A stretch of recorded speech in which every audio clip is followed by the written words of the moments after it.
जय हिंद बच्चों, हमारे YouTube चैनल में सभी स्टूडेंटों का स्वागत है। तो जैसा कि देख पा रहे हैं आपके बीच में लेकर आया हूँ क्लास 10 का गणित, जो प्रश्नावली 3.2 तीसरा भाग है बच्चों। जो प्रश्न है सेकेंड है, बहुत इंपॉर्टेंट प्रश्न यह बच्चों 2026 के बोर्ड पेपर में बच्चों आने वाला है सवाल। बहुत ही इंपॉर्टेंट है, वेरी इंपॉर्टेंट कह सकते हैं। ये 4 नंबर का प्रश्न बच्चों आपके पेपर में अवश्य मिलेगा बच्चों, ठीक है। तो प्रश्न कुछ इस प्रकार से पढ़ते हैं। दिया है 2x + 3y = 11 और दिया गया है 2x - 4y = -24 को हल कीजिए और इससे यम का वह मान ज्ञात कीजिए जिसके लिए नीचे फिर एक समीकरण दिया बच्चों y = mx + 3। तो बच्चों क्या करेंगे, इन दोनों समीकरण को पहले हल करेंगे और x y का मान निकालेंगे। वह x y का मान हम इसमें ला के रखेंगे तो हमको यम का मान बच्चों मिल जाएगा, ठीक है। उम्मीद कर रहे हैं समझ में आ गया होगा। चलिए हल करते। सबसे पहले हम लिखेंगे दिया गया समीकरण। क्या लिखेंगे बच्चों? दिया गया समीकरण, ठीक है। चलिए लिखते हैं। चलिए बच्चों ध्यान दीजिए, जैसा कि देख रहे हैं समीकरण दोनों बना लिया गया। लिखेंगे दिया गया समीकरण, जैसा कि जो समीकरण दिया गया था 2x + 3y = 11, उसको समीकरण 1 बनाएंगे। दूसरा दिया है 2x - 4y = -24, ये समीकरण 2 दिया है। तो इसके पिछले वाले वीडियो में बच्चों हम आपको बताए थे प्रतिस्थापन विधि से हल करना, समीकरण को कैसे हल करेंगे। तो सबसे पहले प्रतिस्थापन विधि से हल करने के लिए हम किसी एक समीकरण से या तो x का और या तो y का वैल्यू निकालेंगे बच्चों, ठीक है। तो समीकरण 2 से बच्चों हम वैल्यू निकालते हैं। तो हम लिखेंगे बच्चों समीकरण 2 से। क्या लिखेंगे बच्चों? समीकरण 2 से। तो देख रहे हैं यहाँ पे बच्चों 2x बराबर हो जाएगा -24 बच्चों इधर था, क्लियर हो पा रहा है, -24 था और 4y बच्चों उधर से इधर आएगा, पक्षांतर करेंगे तो हो जाएगा +4y, क्लियर है। उसके बाद ध्यान दीजिए बच्चों क्या करने वाले हैं। तो यहाँ से इस 2 को इसके बटे में आ जाएगा, मतलब x का जो मान आ जाएगा बच्चों वो आ जाएगा -24 + 4y और बटे में बच्चों क्या आ जाएगा? 2 आ जाएगा। उम्मीद कर रहे हैं बच्चों आपको समझ में आ गया होगा, ठीक है। यह बन गया बच्चों समीकरण नंबर 3 बन गया। इसके पीछे भी हम समीकरण नंबर 3 बनाए थे। उम्मीद कर रहे हैं समझ में आ गया होगा। अब यह x का मान बच्चों हम समीकरण किस में रखेंगे? 1 में रखेंगे, ठीक है। चलिए रख लिया जाता है। चलिए बच्चों ध्यान दीजिए, लिखा गया है समीकरण 3 से x का मान समीकरण 1 में रखने पर। तो समीकरण बच्चों 1 आप देख रहे हैं 2x + 3y = 11। तो x के जगह पे बच्चों हमको क्या रखना है? -24 + 4y/2 रखना है। तो जैसा कि देख रहे हैं यहाँ रख लिया गया है। अब इसके बाद हम करने वाले क्या हैं बच्चों, यहाँ देख रहे हैं बच्चों 2 से 2 बच्चों क्या हो जाएगा? कट जाएगा, क्लियर हो पा रहा है।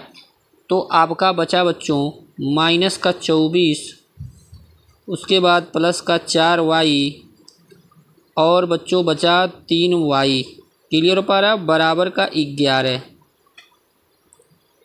उम्मीद कर रहे हैं सभी स्टूडेंटों को समझ में आ गया होगा। वीडियो अच्छा लग रहा होगा तो लाइक अवश्य कर दीजिएगा बच्चों। चैनल पे नए हैं, चैनल को सब्सक्राइब अवश्य कर लेंगे, ठीक है। इस तरह का वीडियो बच्चों इंपॉर्टेंट क्वेश्चन आपको मिलता रहेगा बच्चों, ठीक है। तो यहाँ देख रहे हैं इन दोनों को क्या करेंगे? हम ऐड कर लेंगे। इन दोनों को ऐड करेंगे बच्चों तो देख रहे हैं दोनों को ऐड करेंगे तो 4y और 3y मिल के हो जाएगा बच्चों 7y, क्लियर हो पा रहा है। और 11 बच्चों है 24 को बच्चों इधर लेके आएंगे तो देख रहे हैं बच्चों इधर माइनस है तो बराबर किधर आएगा? तो +24 हो जाएगा, क्लियर। मतलब 7y बराबर इन दोनों को ऐड कर लेंगे तो दोनों को जब ऐड करेंगे बच्चों तो आपका आ जाएगा 35 आ जाएगा, क्लियर है। अब उसके बाद बच्चों y बराबर हो जाएगा 35 और 7 बच्चों इसके बटे में चला आएगा, क्योंकि गुणे में इधर आएगा तो भाग में होगा अवश्य। अब बच्चों 7 से इस 35 को काट देंगे 5 बार में, क्योंकि 5 × 7 = 35 होता है। मतलब y का मान बच्चों जैसा कि आप जान रहे हैं y का मान कितना आ गया? 5 आ गया। y का मान बच्चों आपने कितना निकाल लिया? 5 निकाल लिया। अब यह y का मान बच्चों हम किस में रखेंगे? जो समीकरण नंबर 3 आपका बना है। तो हम लिखेंगे बच्चों y का मान समीकरण 3 में रखने पर। क्या लिखेंगे बच्चों? y का मान समीकरण 3 में रखने पर। चलिए बच्चों ध्यान दीजिए, देखिए लिखा गया है y का मान समीकरण 3 में रखने पर। तो देख रहे हैं x बराबर -24 प्लस y की जगह पे क्या रखा गया? 5 रखा गया। तो बच्चों देख रहे हैं यहाँ पे इसको हल करेंगे तो x बराबर बच्चों हो जाएगा -24, क्लियर हो पा रहा है। और यहाँ टोटल गुणा करेंगे तो 5 को हो जाएगा 20, 20 बटे हो गया 2। तो देख रहे हैं बच्चों -24 में से 20 घटेगा, तो -24 में से बच्चों 20 घटाएंगे तो आ जाएगा -4। -4 बटे कितना हो गया, 2 हो गया।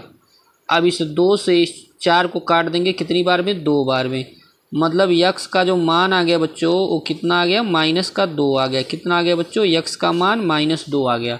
अब बच्चों जो आपने यक्स और वाई का मान निकाला है उसके बाद जो एक और समीकरण दिया, कौन सा समीकरण दिया है, यहाँ देख रहे हैं y बराबर mx + 3। इसमें यक्स और वाई का मान रखेंगे तो यम का मान बच्चों को क्या होगा, मिल जाएगा। अब देखिए इसके बाद करने वाले क्या है, लिखा गया पुनः दिया गया समीकरण y बराबर mx + 3। मतलब y का मान बच्चों आप देख रहे हैं कितना निकाले हैं, 5 निकाले हैं।